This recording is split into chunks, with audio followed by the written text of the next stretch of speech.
Le Nouveau Testament atteste qu'au premier siècle, Jésus n'était assimilé à aucun autre Dieu.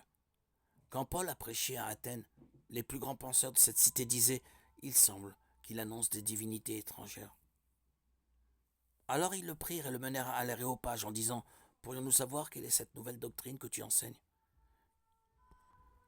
Tu nous fais entendre des choses étranges. Nous voudrions donc savoir ce que cela peut être. Actes 17, 18, 20. Il est clair que si Paul n'avait fait que rabâcher des histoires d'autres dieux, les Athéniens n'auraient pas qualifié sa doctrine de nouvelle et étrange.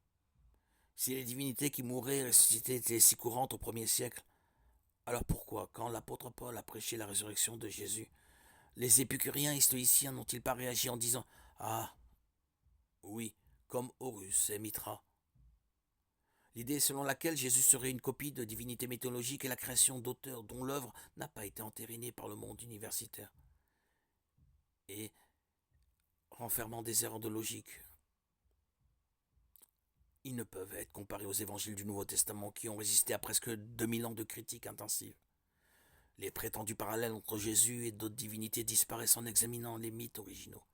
La théorie du mythe de Jésus repose sur des descriptions tendancieuses, des termes redéfinis et des hypothèses erronées. Jésus-Christ est unique dans l'histoire. Sa voix s'élève au-dessus de tous les faux dieux, quand il pose la question qui détermine au final la destinée éternelle de chacun de nous. Et vous, leur dit-il, que dites-vous que je suis ? Matthieu 16, 15.